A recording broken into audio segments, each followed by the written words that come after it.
Hello students, आज का यह वीडियो कक्षा 9 विज्ञान के लिए है।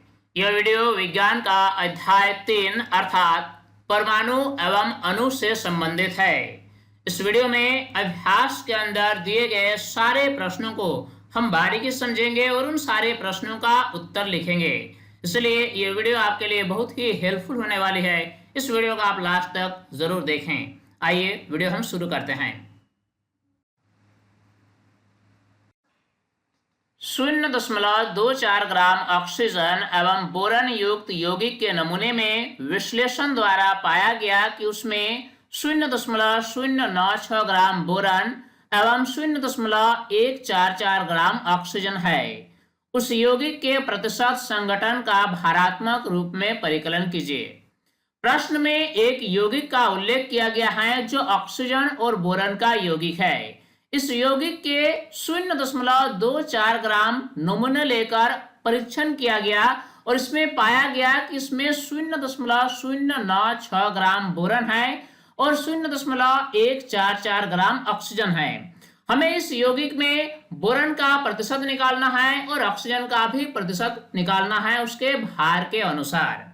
तो आइए इस प्रश्न को हम सॉल्व करते हैं। सबसे पहले हम लिखेंगे नमूने का द्रव्यमान। जो यौगिक का नमूना लिया गया है उसका द्रव्यमान है 0.24 ग्राम।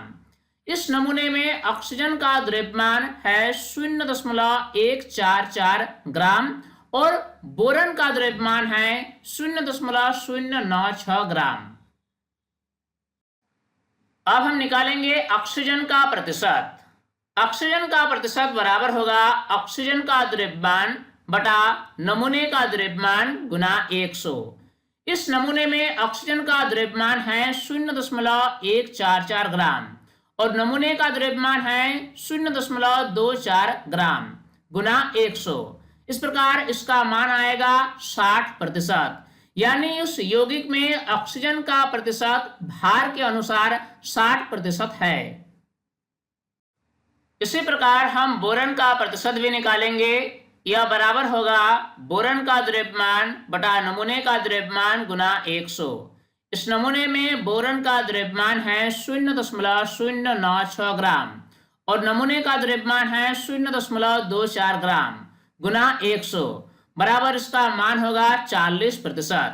उस यौगिक में बोरन का प्रतिशत है 40% और ऑक्सीजन का प्रतिशत है 60%।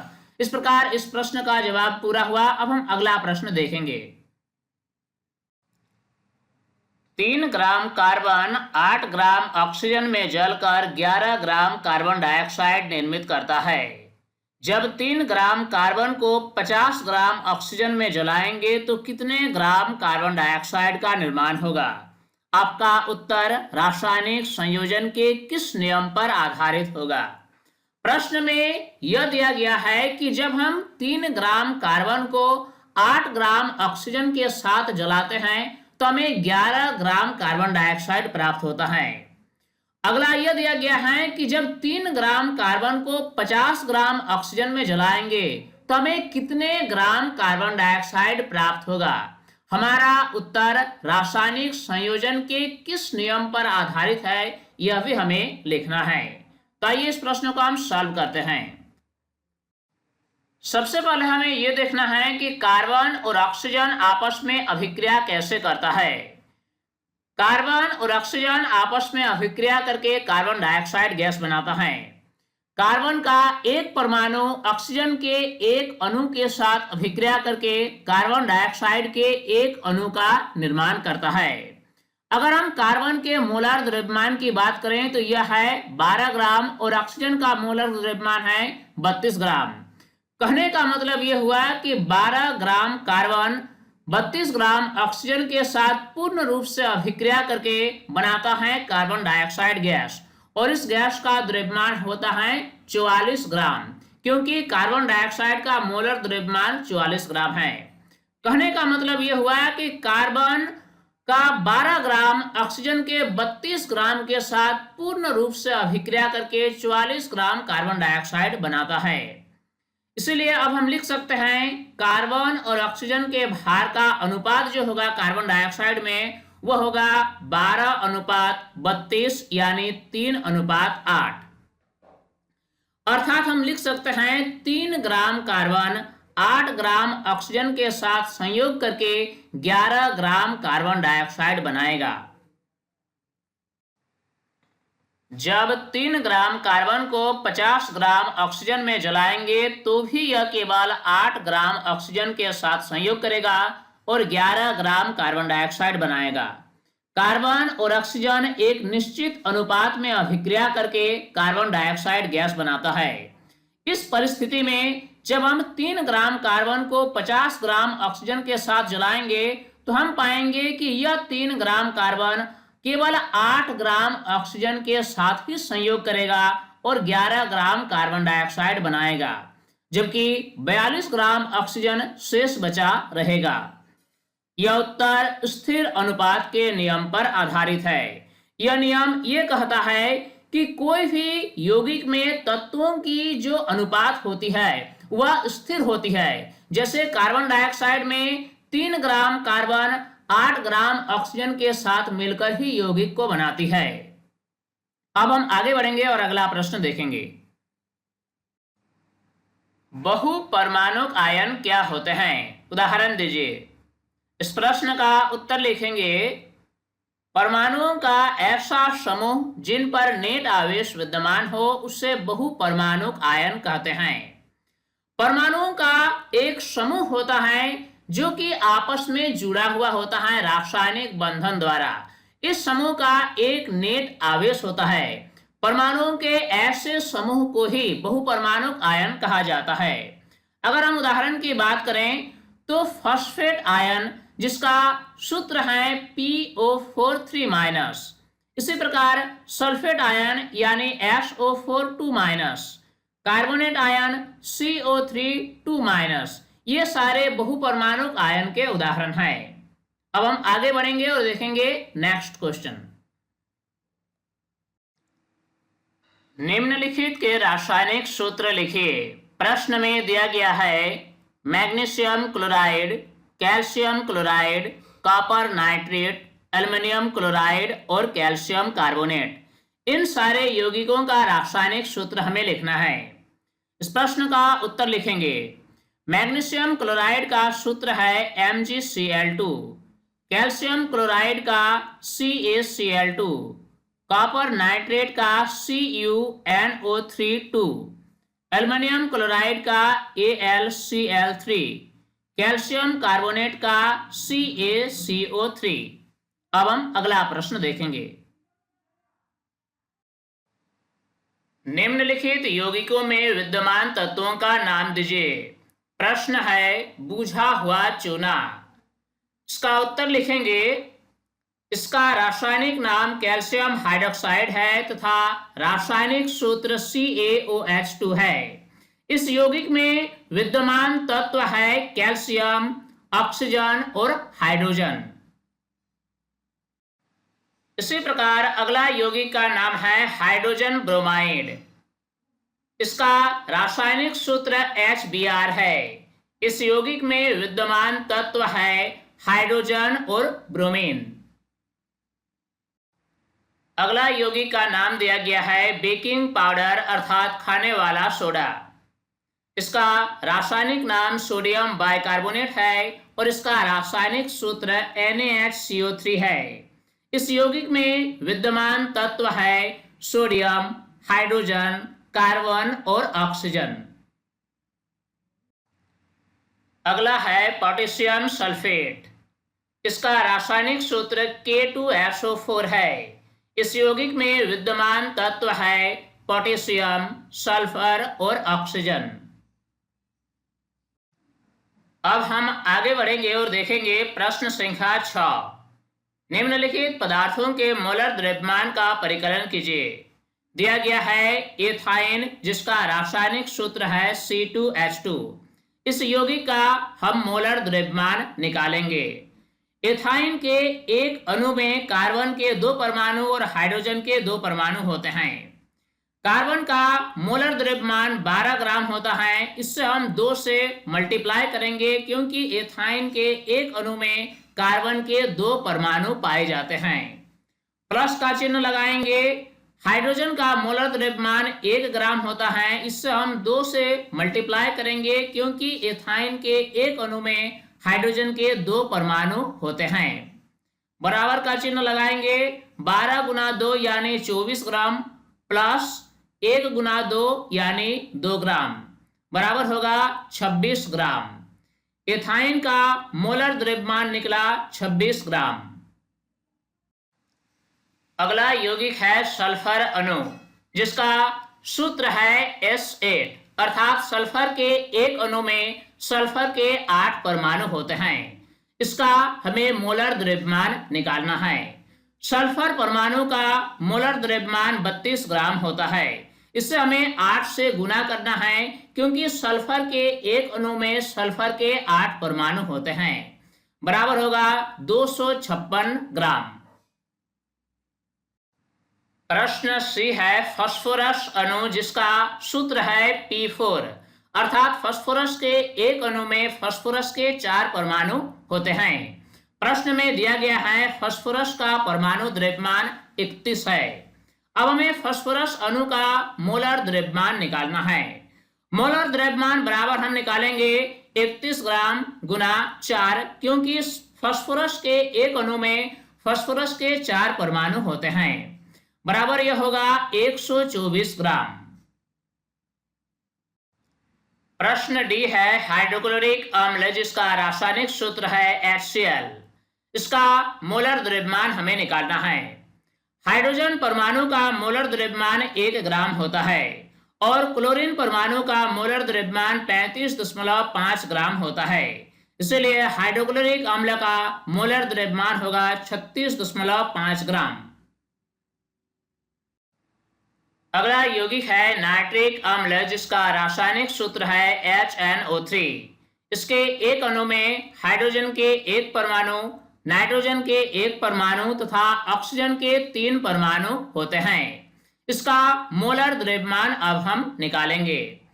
हाइड्रोजन परमाणु का मोलर द्रव्यमान 1 ग्राम होता है।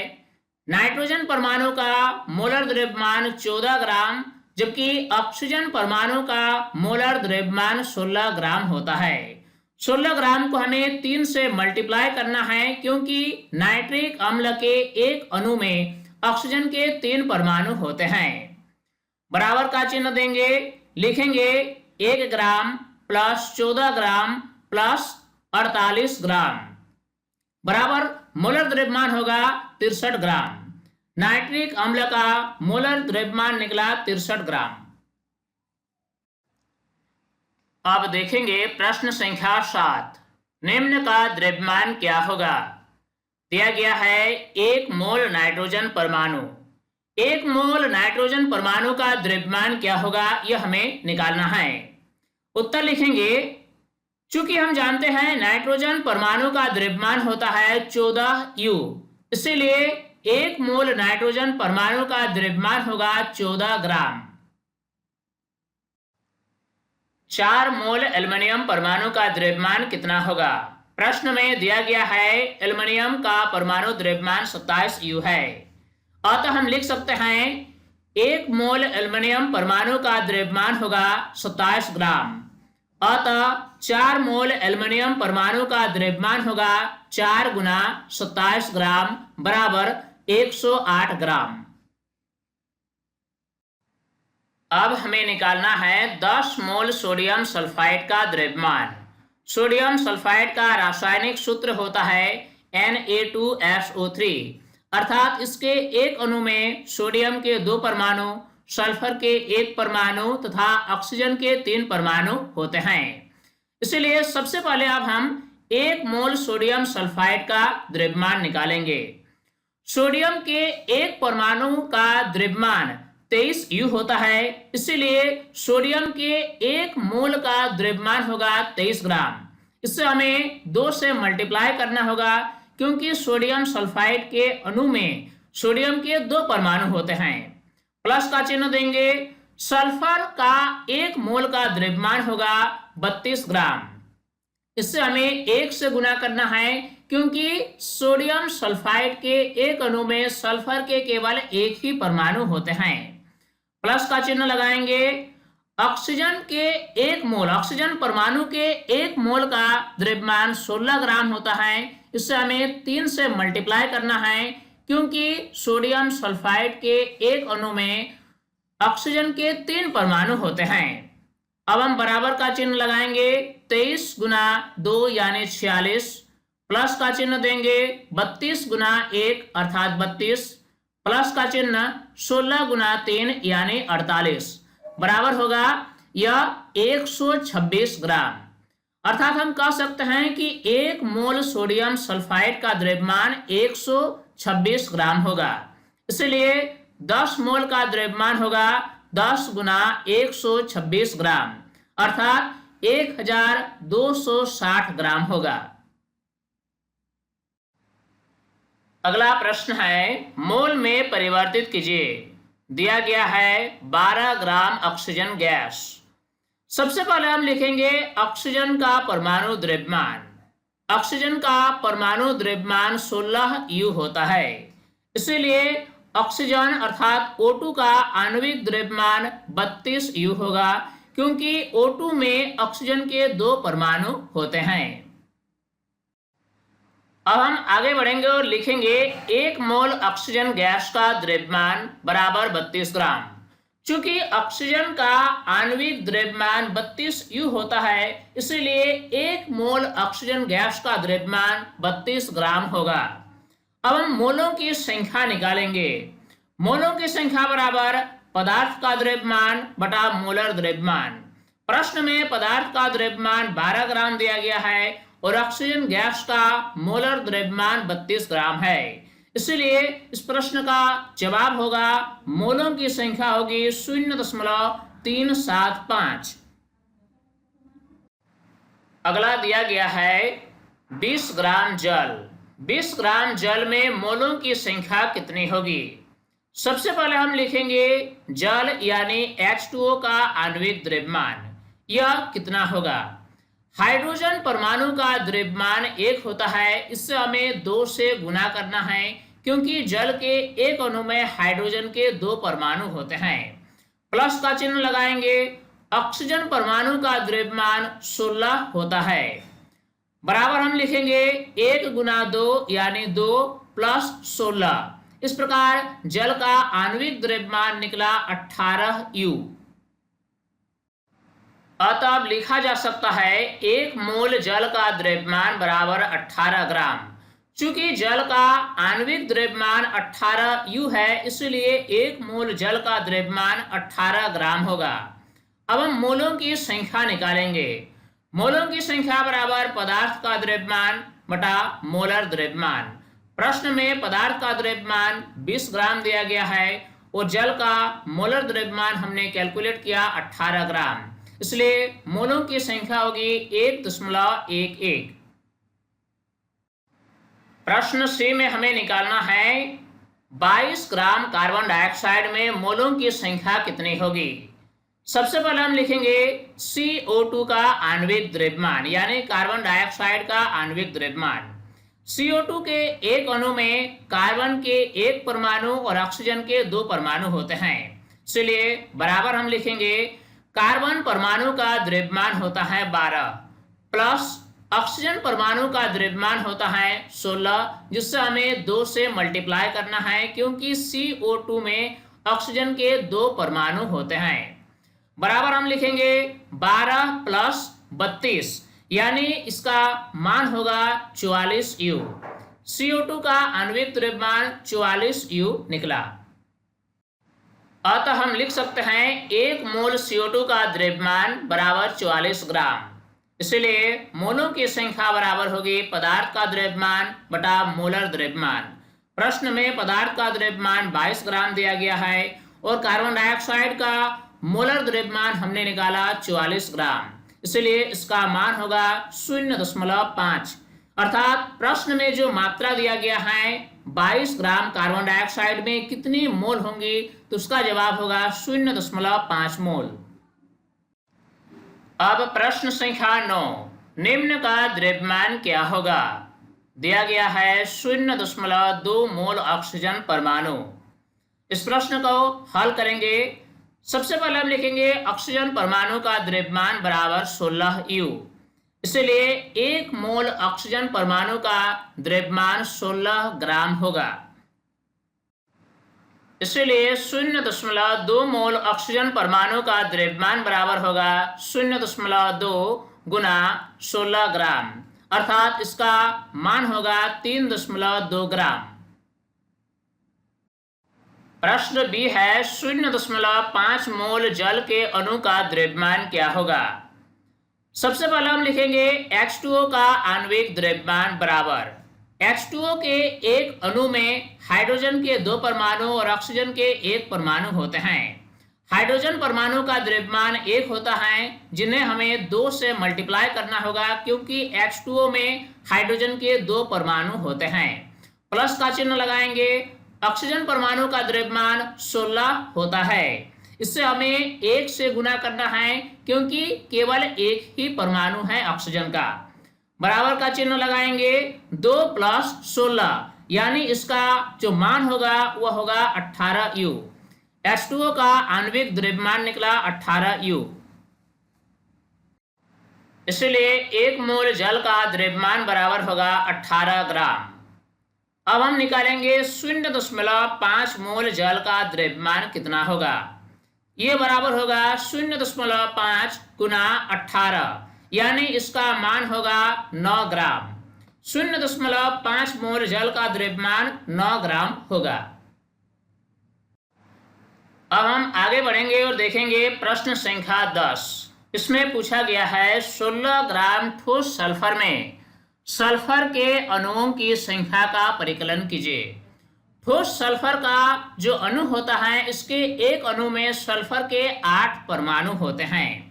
हमें बताना है कि 16 ग्राम ठोस सल्फर में सल्फर के कितने अणु होंगे। इसको हम सॉल्व करेंगे। हम लिखेंगे सल्फर अणु यानी S8 का आणविक द्रव्यमान बराबर कितना होगा। सल्फर परमाणु का द्रव्यमान होता है 32, इससे हमें 8 से गुना करना होगा क्योंकि इसके एक अणु में सल्फर के 8 परमाणु होते हैं। इस प्रकार सल्फर अणु का आणविक द्रव्यमान होगा 256 U।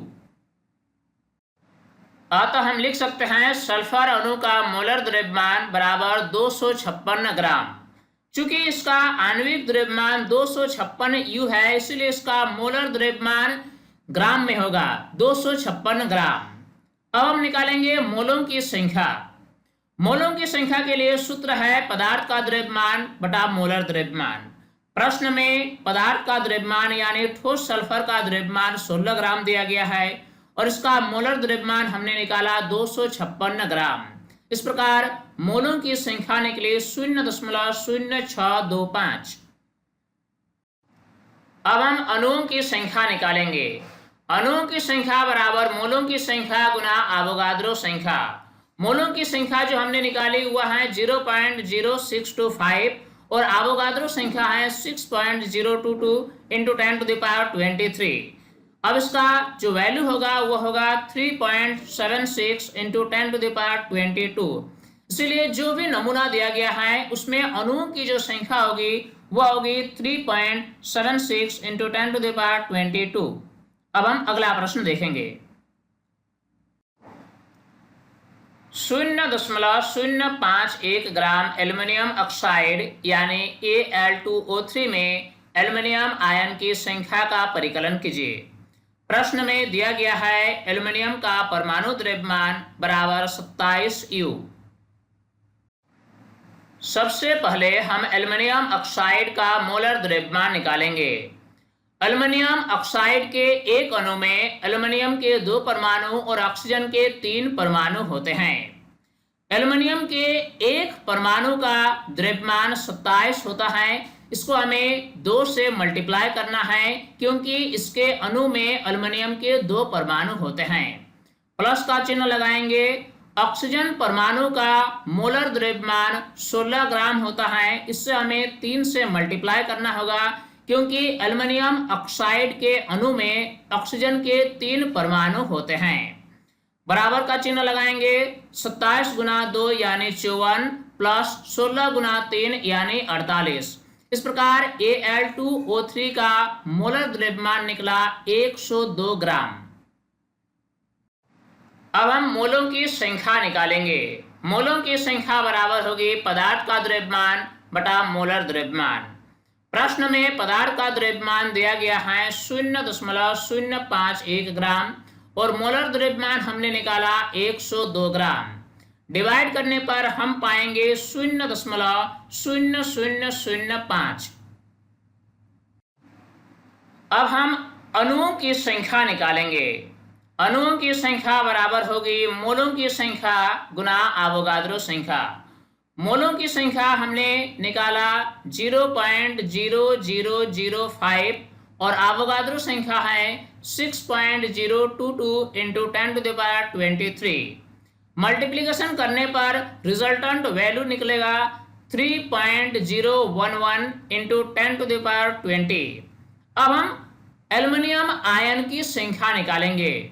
एल्युमिनियम ऑक्साइड के एक अणु में एल्युमिनियम आयन की जो संख्या होगी वह 2 होगी, यानी जो आयन की जो संख्या होगी वह अणुओं की संख्या की दुगुनी होगी। यानी बराबर हम लिखेंगे 2 गुना अणुओं की संख्या। अणु की संख्या दी गई है 3.011 इंटू 10⁻20, इसलिए इसका रिजल्टेंट वैल्यू होगा 6.022 इंटू 10⁻20।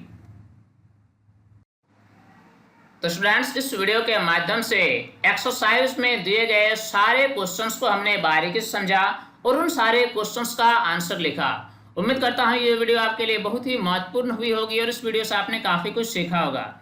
ये वीडियो आपको कैसा लगा आप हमें कमेंट में जरूर लिखें। साथ ही अगर अभी तक आप हमारे YouTube चैनल साइंस प्लेटफॉर्म को सब्सक्राइब नहीं किया है तो इसे अभी सब्सक्राइब कर लें ताकि हर नई वीडियोस के अपडेट्स आप तक आसानी से पहुंच सके। स्टूडेंट्स, तब तक के लिए बाय।